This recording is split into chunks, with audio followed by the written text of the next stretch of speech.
ਗੁੰਗਿਆਂ ਵਾਂਗਰ ਥੋਥੀਆਂ ਗੱਲਾਂ ਕੋਈ ਸਮਝ ਨਾ ਪਾਵੇ। ਗਿਰਾ ਜ਼ੁਬਾਨ ਦੀ ਖੋਲ ਦੇ ਰੱਬਾ, ਗੱਲ ਸਮਝਾਉਣੀ ਆਵੇ। ਤੁਹਾਡਾ ਆਪਣਾ ਮੇਜ਼ਬਾਨ ਮਜਮਾਨ ਤਬੁਲਾਰ ਇਹ ਆਤਿਫ ਸੱਤ ਰੰਗੇ ਪੰਜਾਬ ਦੇ ਨਾਲ ਅੱਜ ਅਸੀਂ ਉਸ ਹਸਤੀ ਦੇ ਬੂਹੇ ਦੇ ਬਾਹਰ ਦਲੀਜਾਂ ਵਿੱਚ ਬੈਠੇ ਹਾਂ ਜਿਹੜੇ ਦਾਸਤਾਨਾਂ ਦੇ ਹੀਰੋ ਰਹੇ। ਔਰ ਇਹ ਦਾਸਤਾਨਾਂ ਉਹ ਨੇ ਜਿਨ੍ਹਾਂ ਨੇ ਪੰਜਾਬੀ ਸ਼ਾਇਰੀ ਨੂੰ ਉੱਚ ਪੱਧਰ ਮਕਾਮ ਅਤਾ ਕੀਤਾ। ਕਿਉਂ ਜੇ ਅਸੀਂ ਸਾਨੂੰ ਪੁਰਾਣੀ ਜਿਹੜੀ ਪਿਛੋਕੜ ਦੀ ਜਿੰਨੀ ਸ਼ਾਇਰੀ ਮਿਲਦੀ ਹੈ, ਪਹਿਲੀ ਸ਼ਾਇਰੀ ਸਾਨੂੰ ਦਾਸਤਾਨਾਂ ਦੇ ਰੂਪ ਵਿੱਚ ਮਿਲੀ, ਜਿਸ ਤਰ੍ਹਾਂ ਕਿ ਹੀਰ ਰਾਂਝਾ, ਸੋਹਣੀ ਮਹੀਵਾਲ, ਸੱਸੀ ਪੁੰਨੂ ਤੇ ਮਿਰਜ਼ਾ ਸਾਹਿਬਾਂ ਜਿਸ ਦਰ ਤੇ ਅਸੀਂ ਅੱਜ ਆਏ ਬੈਠੇ ਹਾਂ। ਇਹ ਉਹ ਲੋਕ ਨੇ ਜਿਹੜੇ ਕਿ ਸਾਡੇ ਪੰਜਾਬ ਦੀ ਸਿਆਣ ਨੇ। ਇਹ ਫਿਰ ਸਿਰਫ ਲਹਿੰਦੇ ਪੰਜਾਬ ਦੀ ਸਿਆਣ ਨਹੀਂ, ਇਹ ਬਲਕਿ ਚੜ੍ਹਦੇ ਪੰਜਾਬ ਦੀ ਵੀ ਸਿਆਣ ਹੈ। ਇਹ ਉਹ ਲੋਕ ਹੈ ਜਿਨ੍ਹਾਂ ਤੇ ਲੱਖਾਂ ਕਿਤਾਬਾਂ ਜਿਹੜੀਆਂ ਲਿਖੀਆਂ ਗਈਆਂ ਤੇ ਉਹਨਾਂ ਕਿਤਾਬਾਂ ਦੀ ਟ੍ਰਾਂਸਲੇਸ਼ਨ ਜਿਹੜੀ ਹੈ ਦੂਜੀਆਂ ਜ਼ੁਬਾਨਾਂ ਵਿੱਚ ਵੀ ਹੋਈ, ਜਿਨ੍ਹਾਂ ਤੇ ਮੁਖਤਲਿਫ ਲੋਕਾਂ ਨੇ ਫਿਲਮਾਂ ਵੀ ਬਣਾਈਆਂ, ਡਰਾਮੇ ਵੀ ਬਣਾਏ।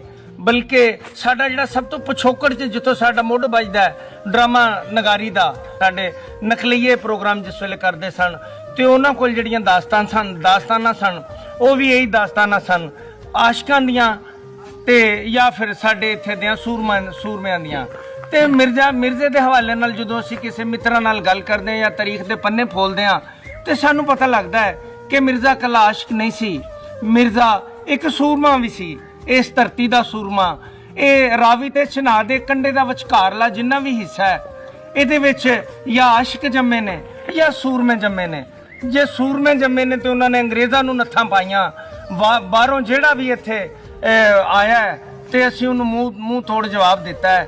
ਤੇ ਜੇ ਇਹਨਾਂ ਚਨਾਹ ਦੇ ਕੰਢਿਆਂ ਤੇ ਰਾਵੀ ਦੇ ਵਿਚਕਾਰ ਰਹਿਣ ਵਾਲਿਆਂ ਲੋਕਾਂ ਨੇ ਅਗਰ ਮੁਹੱਬਤ ਦੀ ਗੱਲ ਕੀਤੀ ਹੈ, ਇਸ਼ਕ ਦੀ ਗੱਲ ਕੀਤੀ ਹੈ ਤੇ ਇਹੋ ਜਿਹੀ ਇਸ਼ਕ ਦੀ ਗੱਲ ਕੀਤੀ ਹੈ ਕਿ ਉਹਦੀ ਧੁੰਮ ਚੋਹੀਂ ਕੁੰਟੀ ਗਈ ਹੈ। ਉਹਨੇ ਯੂਰਪ ਨਹੀਂ ਵੇਖਿਆ, ਅਰਬ ਨਹੀਂ ਵੇਖੇ ਤੇ ਪੰਜਾਬ ਤੇ ਫਿਰ ਉਹਦਾ ਆਪਣਾ ਮਾਂ ਬੋਲੀ ਦਾ ਘਰ ਹੈ। ਤੇ ਅੱਜ ਅਸੀਂ ਜਿਸ ਵੇਲੇ ਘਰੋਂ ਟੁਰੇ ਹਾਂ ਤੇ ਸਾਡਾ ਪ੍ਰੋਗਰਾਮ ਬਣਿਆ ਕਿਉਂ ਨਾ ਜਿਹੜੇ ਪੰਜਾਬ ਦੇ ਉਹ ਪੁੱਤਰ ਜਿਨ੍ਹਾਂ ਨੇ ਪੰਜਾਬ ਵਾਸਤੇ ਕਿਸੇ ਵੀ ਹਵਾਲੇ ਨਾਲ ਕੰਮ ਕੀਤਾ, ਕਿਉਂ ਨਾ ਕਿਸੇ ਐਸੇ ਹੀ ਪੰਜਾਬ ਦੇ ਪੁੱਤਰ ਦਾ ਅਸੀਂ ਕੋਈ ਇੰਟਰਵਿਊ ਕਰੀਏ ਜਾਂ ਉਹਨਾਂ ਦੀ ਕੋਈ ਸ਼ਾਇਰੀ ਸੁਣੀਏ ਜਾਂ ਉਹਨਾਂ ਨਾਲ ਚਾਰ ਗੱਲਾਂ ਕਰੀਏ। ਤੇ ਇਹੋ ਸੋਚ ਕੇ ਅਸੀਂ ਅੱਜ ਜਿਹੜੀ ਚੋਣ ਕੀਤੀ ਹੈ ਉਹ ਸਾਡੇ ਪੰਜਾਬ ਦਾ ਉਹ ਗੱਭਰੂ ਹੈ ਜਿਹਦੀਆਂ ਹੁਣ ਤੱਕ 4 ਕਿਤਾਬਾਂ ਜਿਹੜੀਆਂ ਨੇ ਉਹ ਛਪ ਕੇ ਤੇ ਆਪਣੀ ਮਾਨਤਾ ਹੰਢਾ ਚੁੱਕੀਆਂ ਨੇ।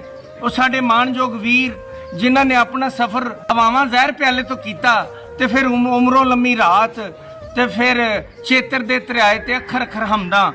ਅੱਛਾ, ਰੱਬ ਸੋਹਣੇ ਦਾ ਨਾਂ ਇਹਨਾਂ ਨੇ ਪਹਿਲੇ ਵੀ ਧਿਆਇਆ ਲੇਕਿਨ ਬਾਅਦ ਦੇ ਵਿੱਚ ਤੇ ਇਸ ਤਰ੍ਹਾਂ ਜਪਿਆ ਜਿਸ ਤਰ੍ਹਾਂ ਆਸ਼ਕਾਂ ਨੇ ਰੱਬ ਸੋਹਣੇ ਦਾ ਨਾਮ ਜਤਾਰਿਆ ਹੈ। ਤੇ ਉਹ ਮੇਰੀ ਮੁਰਾਦ ਨੇ ਮਹਿਬੂਬ ਸਰਮਦ ਜੀ। ਤੇ ਅੱਜ ਮਹਿਬੂਬ ਸਰਮਦ ਜੀ ਨਾਲ ਅਸੀਂ ਇਸ ਮਿਰਜ਼ਾ ਜੱਟ ਦੇ ਆਸਥਾਨੇ ਦੇ ਉੱਤੇ, ਉਹਨਾਂ ਦੇ ਦਰਬਾਰ ਦੇ ਉੱਤੇ, ਉਹਨਾਂ ਦੀ ਦਹਲੀਜ਼ ਤੇ ਬੈਠੇ ਹੋਏ ਅਸੀਂ ਲੁਕਾਈ ਦੇ ਨਾਲ ਅਸੀਂ ਆਮਣੇ ਸਾਹਮਣੇ ਆ। ਅਸੀਂ ਚਾਹੁੰਦੇ ਹਾਂ ਕਿ ਜੋ ਕੁਝ ਅਸੀਂ ਵੇਖਿਆ ਉਹ ਸਾਡੇ ਲੋਕ ਵੀ ਵੇਖਣ ਤੇ ਮਹਿਬੂਬ ਸਰਮਦ ਜੀ ਦੀ ਸ਼ਾਇਰੀ ਵੀ ਸੁਣਨ। ਗਜ਼ਲ ਦੇ ਬੜੇ ਸੋਹਣੇ ਸ਼ਾਇਰ ਨੇ, ਪਰ ਅੱਜ ਅਸੀਂ ਉਹਨਾਂ ਕੋਲੋਂ ਨਜ਼ਮਾਂ ਸੁਣਾਂਗੇ। ਕਿਉਂ ਜੇ ਆਸ਼ਕਾਂ ਦੇ ਹਵਾਲੇ ਨਾਲ ਜਿਹੜੀਆਂ ਸਭ ਤੋਂ ਉਗੜ ਕੇ ਜਿਹੜੀਆਂ ਸਾਡੇ ਸਾਹਮਣੇ ਆਈਆਂ ਉਹ ਨਜ਼ਮਾਂ ਨੇ। ਤੇ ਇਹ ਜਿਹੜੀ ਜਿੱਥੇ ਅੱਜ ਅਸੀਂ ਬੈਠੇ ਹਾਂ ਇਹਦੀ ਕਹਾਣੀ ਜਿੱਥੋਂ ਸ਼ੁਰੂ ਹੁੰਦੀ ਹੈ ਉਹ ਜੰਡ ਹੈ, ਜਿਸ ਜੰਡ ਦੇ ਥੱਲੇ ਮਿਰਜ਼ੇ ਨੇ ਨੀਂਦਰ ਮਾਨਣ ਦਾ ਸੋਚਿਆ ਤੇ ਤੀਰ ਤੇ ਆਪਣੀ ਕਮਾਨ ਜਿਹੜੀ ਜੰਡ ਤੇ ਟੰਗੀ। ਕਿਉਂ ਨਾ ਪਹਿਲਾ ਸ਼ੇਰ ਅਸੀਂ ਉਸ ਜੰਡ ਤੋਂ ਹੀ ਤੁਹਾਡੇ ਕੋਲੋਂ ਸੁਣੀਏ। ਮਹਿਬੂਬ ਜੀ, ਇਹ ਉਹ ਜਗ੍ਹਾ ਹੈ, ਇਹ ਸਾਡੇ ਪੰਜਾਬ ਦਾ ਉਹ ਲੋਕ ਵਿਰਸਾ ਹੈ ਕਿ ਸਾਡੇ ਆਪਣੇ ਘਰ ਵਿੱਚ ਹੈ ਤੇ ਸਾਨੂੰ ਇਹਦੀ ਅਹਿਮੀਅਤ, ਇਹਦੀ ਸਿਆਣ ਉਸ ਤਰ੍ਹਾਂ ਅਸੀਂ ਇਹਦਾ ਆਦਰ ਮਾਣ ਨਹੀਂ ਕਰਦੇ। ਲੇਕਿਨ ਹਕੀਕਤ ਇਹ ਹੈਗੀ ਹੈ ਕਿ ਜਿਸ ਵੇਲੇ ਤੁਸੀਂ ਮੁਲਕੋਂ ਬਾਹਰ ਜਾਂਦੇ ਹੋ ਫਿਰ ਤੁਹਾਨੂੰ ਪਤਾ ਲੱਗਦਾ ਕਿ ਜਿਹੜੀਆਂ ਦਾਸਤਾਨਾਂ ਨੇ ਇਹਨਾਂ ਦਾਸਤਾਨਾਂ ਦੇ ਉੱਤੇ ਕਿੰਨਾ ਕੰਮ ਹੋਇਆ। ਲਓ ਜੀ ਮਹਿਬੂਬ ਸਾਹਿਬ, ਅਸੀਂ ਤੁਹਾਡੀ ਨਜ਼ਮ ਦਾ ਜਿਹੜਾ ਪਹਿਲਾ ਬੰਦ ਹੈ ਅਸੀਂ ਉਸ ਜੰਡ ਦੀ ਤਰਫ ਮਹਿਬੂਬ ਸਰਮਦ ਜੀ ਜਾ ਰਹੇ ਹਾਂ।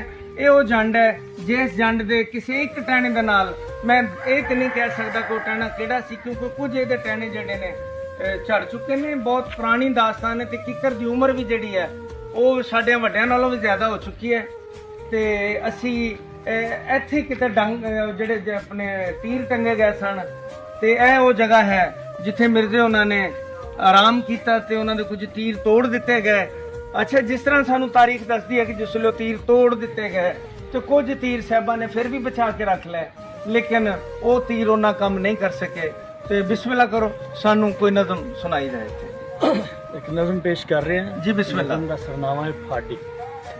ਇਹ ਜ਼ੇਰਾਂ ਨੰਗ ਤੜੰਗੀਆਂ ਤੇ ਜ਼ਬਰਾਂ ਨੰਗੀਆਂ, ਵਾਹ ਸਾਨੂੰ ਰੋਜ਼ ਦਿਹਾੜੇ ਮਿਲਦੀਆਂ ਕਈ ਖਬਰਾਂ ਨੰਗੀਆਂ। ਵਾਹ, ਸਾਡਾ ਜੀਵਨ ਰੁੱਖਾਂ ਵਾਂਗਰਾਂ ਤੇ ਲਗਰਾਂ ਨੰਗੀਆਂ, ਹਾਂ, ਸਾਡਾ ਆਲ ਦਵਾਲਾ ਇਸ ਤਰ੍ਹਾਂ ਜੋ ਕਬਰਾਂ ਨੰਗੀਆਂ। ਵਾਹ ਵਾਹ ਵਾਹ, ਸਾਡਾ ਆਲ ਦਵਾਲਾ ਇਸ ਤਰ੍ਹਾਂ ਜੋ ਕਬਰਾਂ ਨੰਗੀਆਂ। ਵਾਹ ਵਾਹ, ਸਾਡੇ ਮਿੱਠੇ ਸ਼ਹਿਦ ਵਜੂਦ ਨੂੰ ਨਿਤ ਜ਼ਹਿਰਾਂ ਮਿਲੀਆਂ, ਵਾਹ ਵਾਹ ਵਾਹ, ਸਾਡੇ ਬੁੱਲੀ ਤੇਹਾਂ ਮੁਕੀਆਂ ਤੇ ਨਹਿਰਾਂ ਮਿਲੀਆਂ। ਵਾਹ ਵਾਹ, ਅਸੀਂ ਹਾਸੇ ਲੱਭਣ ਟੁਰ ਪਏ, ਹਾਂ, ਅਸੀਂ ਹਾਸੇ ਲੱਭਣ ਟੁਰ ਪਏ। ਵਾਹ ਵਾਹ ਵਾਹ, ਹਟਕੋਰੇ ਲੱਭੇ। ਬਈ ਵਾਹ ਵਾਹ ਵਾਹ, ਅਸੀਂ ਹਾਸੇ ਲੱਭਣ ਟੁਰ ਪਏ, ਹਟਕੋਰੇ ਲੱਭੇ।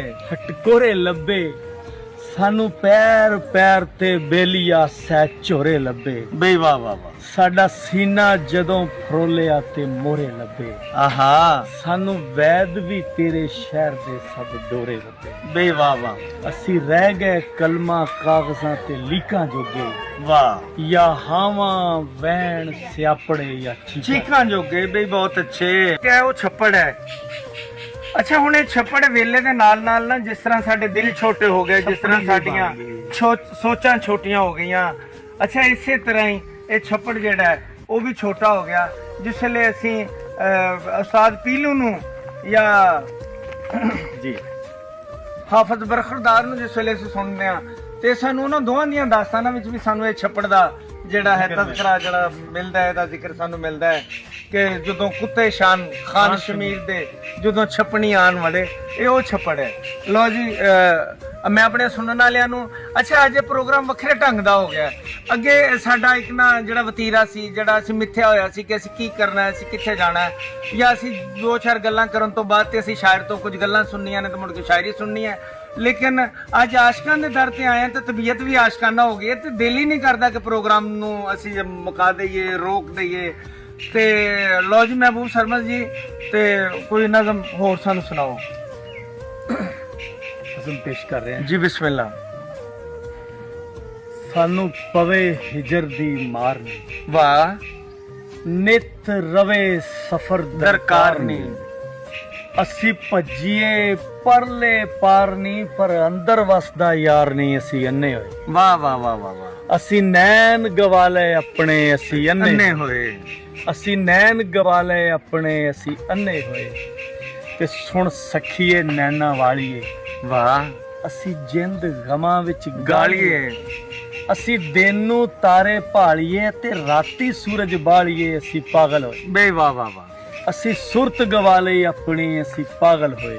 ਵਾਹ। ਪਰ ਬੰਦ ਦੇਖਣਾ ਹਜ਼ੂਰ ਕਿ ਸਾਨੂੰ ਅੱਖਰ ਅੱਖਰ ਲੀਕ ਨਾ, ਹਾਂ, ਸਾਡੇ ਰਸਤੇ ਮੱਲ ਉਡੀਕ ਨਾ, ਸਾਨੂੰ ਸੂਲਾਂ ਵਿੱਚ ਤਰੀਕ ਨਾ, ਸਾਨੂੰ ਆਪਣੀ ਸੁਣਦੀ ਚੀਕ ਨਾ, ਅਸੀਂ ਬੋਲੇ ਹੋਏ। ਬੇ ਵਾਹ ਵਾਹ ਵਾਹ ਵਾਹ, ਤੇ ਲੱਖ ਢੋਲ ਵਜਾਓ ਸ਼ੇਖ ਜੀ ਅਸੀਂ ਬੋਲੇ ਹੋਏ। ਬੇ ਵਾਹ ਵਾਹ ਵਾਹ, ਤੇ ਕੀ ਦਸੀਏ ਬੀਤੀ ਆਪਣੀ, ਅਸੀਂ ਬੁੱਲੜੀ ਸੀਤੀ ਆਪਣੀ, ਤੇ ਰਾਤ ਵੀ ਪੀਤੀ ਆਪਣੀ, ਰੱਜ ਨਿੰਦਿਆ ਕੀਤੀ ਆਪਣੀ, ਅਸੀਂ ਕਾਫਰ ਹੋਏ। ਬੇ ਵਾਹ ਵਾਹ। ਅੱਛਾ, ਇੱਕ ਹੋਰ ਮੈਂ ਮਹਿਬੂਬ ਸਰਮਦ ਜੀ ਗੱਲ ਕਰਦਾ ਰਹਾਂ। ਬੜੇ ਮਿੱਤਰ ਮੈਂ ਦੇਖ ਰਿਹਾ, ਮੈਂ ਆਪਣੀਆਂ ਕੁਝ ਭੈਣਾਂ ਨੂੰ ਵੀ ਇਸ ਦਰਬਾਰ ਦੇ ਉੱਤੇ ਵੇਖ ਰਿਹਾ, ਕੁਝ ਗੱਭਰੂ, ਕੋਈ ਨੌਜਵਾਨ।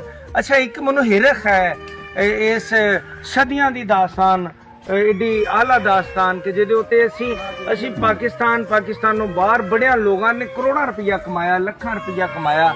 ਇਹਨਾਂ ਨੇ ਇਹਦੀਆਂ ਫਿਲਮਾਂ ਬਣਾ ਕੇ ਵੇਚੀਆਂ, ਇਹਦੀ ਸ਼ਾਇਰੀ ਬਣਾ ਕੇ ਵੇਚੀ, ਗੀਤ ਬਣਾ ਕੇ ਵੇਚੇ, ਰਾਗੀਆਂ ਗੁਲੂਕਾਰਾਂ ਸਾਰਿਆਂ ਨੇ ਆਪਣੇ। ਲੇਕਿਨ ਮੈਨੂੰ ਹਿਰਖ ਹੈ ਉਹਨਾਂ ਲੋਕਾਂ ਦੇ ਉੱਤੇ ਵੀ ਤੇ ਹਕੂਮਤ ਪਾਕਿਸਤਾਨ ਦੇ ਉੱਤੇ ਵੀ ਕਿ ਇਹਨਾਂ ਪੈਂਡਾ ਮੁੱਕਣ ਤੋਂ ਬਾਅਦ ਵੀ, ਇਹਨਾਂ ਦੌਰ ਗੁਜ਼ਰਨ ਤੋਂ ਬਾਅਦ ਵੀ, ਲੇਕਿਨ ਇਹਨਾਂ ਦਰਬਾਰਾਂ ਦੇ ਉੱਤੇ ਧਿਆਨ ਨਹੀਂ ਕੀਤਾ ਗਿਆ। ਹੱਤਾ ਕਿ ਆਸ਼ਿਕ ਮਹਿਬੂਬ ਸਰਮਦ ਜੀ, ਅਗਰ ਆਸ਼ਿਕ ਜਿਹੜਾ ਹੈ ਨਾ, ਜਿਸ ਵੇਲੇ ਆਸ਼ਿਕ ਮੁੱਕ ਜਾਣਗੇ ਧਰਤੀ ਦੇ ਉੱਤੋਂ ਤੇ ਮੁਹੱਬਤਾਂ ਦਾ ਅੰਤ ਪੈ ਜਾਏਗਾ, ਮੁਹੱਬਤਾਂ ਦਾ ਕਾਲ ਪੈ ਜਾਏਗਾ। ਇਹ ਇਹਨਾਂ ਦਾ ਹੋਣਾ ਬਹੁਤ ਜ਼ਰੂਰੀ ਹੈ। ਦਾਸਤਾਨਾਂ ਜਿਹੜੀਆਂ ਨੇ, ਇਹ ਦਾਸਤਾਨਾਂ ਸਾਨੂੰ ਪ੍ਰੇਰਨਾ ਦਿੰਦੀਆਂ ਨੇ ਕਿ ਅਸੀਂ ਮੁਹੱਬਤ ਕਰਨੀ ਹੈ। ਫਿਰ ਰੱਬ ਸੋਹਣੇ ਨੇ ਜਿਹੜੀ ਇਹ ਦੁਨੀਆ ਤਖਲੀਕ ਕੀਤੀ ਹੈ, ਦੁਨੀਆ ਬਣਾਈ ਹੈ, ਤੇ ਉਹਨੇ ਵੀ ਨਬੀ ਕਰੀਮ ਸੱਲੱਲਾਹੁ ਅਲੈਹਿ ਵਸੱਲਮ ਦੀ ਜ਼ਾਤ ਤੇ ਮੁਬਾਰਕਾਂ ਨਾਲ ਮੁਹੱਬਤ ਦੇ ਵਿੱਚ ਹੀ ਇਹ ਸਾਰਾ ਕੁਝ ਕੀਤਾ।